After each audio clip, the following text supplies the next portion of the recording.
नमस्कार, good morning. कैसे हो सारे? आज ये भी नहीं पूछेंगे तैयारी कैसी चल रही है, क्योंकि जिनकी तैयारी की उनकी चर्चा करते हैं। एमपी में पटवारी का पेपर हुआ। कहा? मध्य प्रदेश में। और वो पटवारी में जो अच्छी रैंक आई, उससे इंटरव्यू में पूछा गया मध्य प्रदेश की राजधानी क्या है। उसने बताई दिल्ली। मध्य प्रदेश की राजधानी दिल्ली। मैं बड़ा अचंभित हुआ कि यार ये ऐसे कैसे हो सकता है कि पटवारी में सिलेक्शन हुआ। लेकिन फिर मैंने राजस्थान के थानेदारों के इंटरव्यू देखे तो मुझे पता चला कि ये कैसे हो रहा है, किस प्रकार हुआ। एसआई की भर्ती पिछली सरकार ने करवाई थी। उसके बाद उसी समय जब सरकार ने भर्ती कराई, उसी समय इंटरव्यू भी वायरल हुई। कई चीजें सामने आई, किसी एक जिले से इतने सिलेक्शन सामने आई, लेकिन सरकार ने उस पर चुप्पी साधे रखी, कुछ नहीं किया। फिर नई सरकार आई और सबसे पहले एसओजी का गठन किया गया। तब ऐसे लगा कि भी हो सकता है युवाओं को लुभाने के लिए किया जा रहा होगा, या किसी तरीके से ऐसे लगा कि नहीं होगा, ज्यादा कुछ होना नहीं। लेकिन जैसे जैसे एसओजी आगे बढ़ती गई तो समझ में आया कि बड़ा अच्छा कार्य हो रहा है, बड़ा सही कार्य हो रहा है। लेकिन अब धीरे धीरे पता चला कि भाई मेरे बच्चों का सिलेक्शन हुआ क्यों नहीं, मेरे पास पढ़ने वालों का सिलेक्शन हुआ क्यों नहीं। लग रहा है कि 50% कैंडिडेट जो है वो इसी माध्यम से लगे हैं। अरे हालत देखो, पहली रैंक आने वाले को प्रश्न याद नहीं हुए, तो जो पेपर लीक कराने वाले उन्होंने सारी व्यवस्थाएं कर रखी थी, बोले आप हमसे पेपर लीजिए। अगर पेपर के अंदर आपको पेपर याद ही नहीं हो रहा, क्योंकि नहीं पढ़ने वालों को याद हो ही नहीं सकता। जैसे मैं वर्ल्ड हिस्ट्री आपने कभी नहीं पढ़ी, मैं वर्ल्ड हिस्ट्री के 20 क्वेश्चन दूं आपको कि एक दिन में याद कर, नहीं कर पाओगे। याद याद वही कर पाएगा जिसने पढ़ा हो। तो उन्होंने एक दूसरी व्यवस्था, वैकल्पिक व्यवस्था कर रखी थी। बोले अगर आपकी पेपर याद नहीं होता है तो कैंडिडेट हम उपलब्ध करवाएंगे। देखो 100 तो डम्बी कैंडिडेट बैठे, पहली रैंक आने वाला कैंडिडेट ही डम्बी बिठाया, कितनी बड़ी बात है। पहली रैंक। और लेकिन बात यह है कि आदमी जब स्वयं चोरों सामने आना ही नहीं था, वरना पहली रैंक अब से पहले आरएस में भवानी सिंह चारण की आई थी, सब जानता पूरा राजस्थान। फिर दूसरी रैंक मुक्ता मैडम की आई, पूरा राजस्थान जानता था। इस बार एसआई की पहली रैंक आई, उसे एसआई की पहली रैंक के रूप में जाना ही नहीं गया, अब जानने लगे किसकी आई जब वो पकड़ा गया।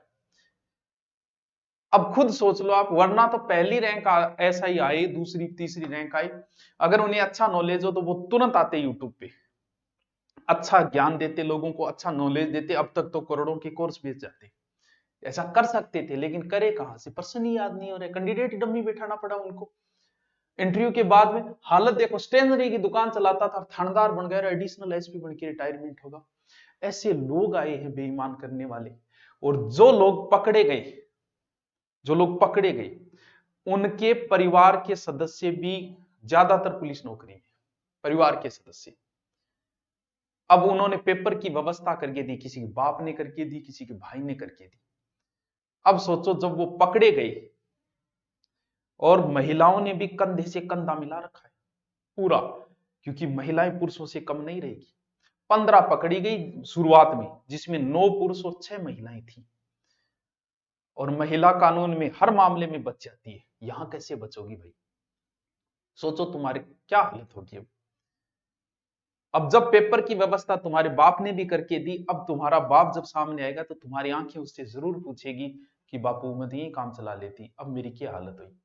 हर बेटा पूछेगा, जिसके भाई ने व्यवस्था करी उस भाई से क्वेश्चन, क्योंकि हो सकता है सिलेक्शन बाद उसने धन्यवाद दिया न दिया, लेकिन अब जो है ना, अब जरूर वो प्रश्न उठेगा कि काश नीले आगे देते तो आज मैं जेड़ के अंदर को नहीं होता। साधन में सुख नहीं है, सुख जीवन की एक कला है। सिर्फ नौकरी सब कुछ नहीं है। आपने 22 23 25 लाख रुपए दिए यार, अच्छे से अच्छा बिजनेस भी आप कर सकते थे। जिनके नौकरी नहीं है, क्या वो भूख थोड़ी मर रहे हैं? आप भी ज्यादा नौकरी वालों को न करके बिना नौकरी वालों को ज्यादा जानते हो आप। सरकार की सबसे बड़ी समस्या, कांग्रेस सरकार उस समय पिछली सरकार थी, लिपापोती की इसके ऊपर। अगर उस समय गहलोत सरकार अगर एक्शन लेती तो क्या उनकी छवि खराब होती? बिल्कुल नहीं होती।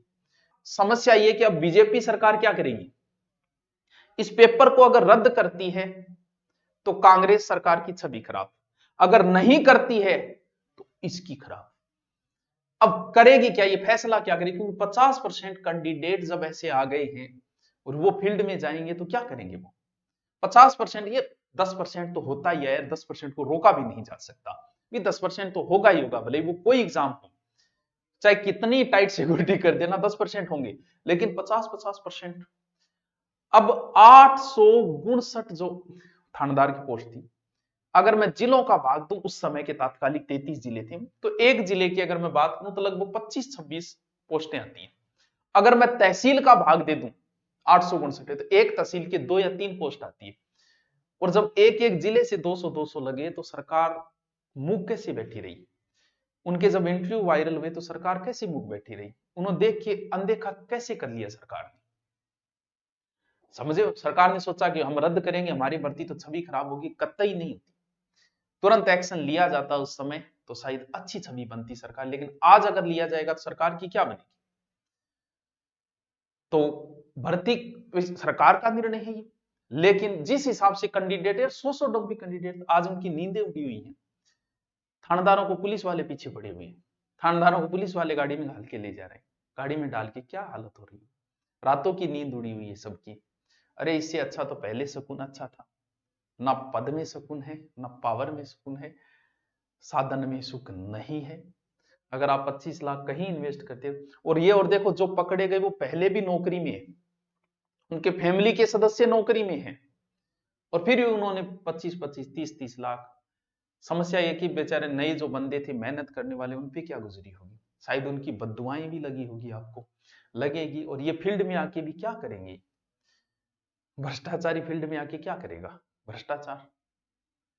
आपका क्या निर्णय? आपको एक हिसाब से इसे रद्द करना चाहिए या फिर पूरी जांच होनी चाहिए? लेकिन अगर पूरी जांच हुई तो इतने लोग निकल के आएंगे कि वो खुद ही सोचेंगे अब कितनों। और वैसे एसओजी को ज्यादा जोर नहीं आएगा, टीम को पकड़ के लाओ, 4% पूछो, पता चल जाएगा, 4% में चल जाएगा। मुझे तो लगता है उन्हें यह भी नहीं पता होगा कि महाराणा प्रताप मेवाड़ से थे या मारवाड़ से, क्योंकि आप देखो स्टेशनरी दुकान चल, पेपर बाय 200 क्वेश्चन याद नहीं हो रहे, डम्बी कैंडिडेट 100 डम्बी कैंडिडेट बैठे हैं इसके अंदर।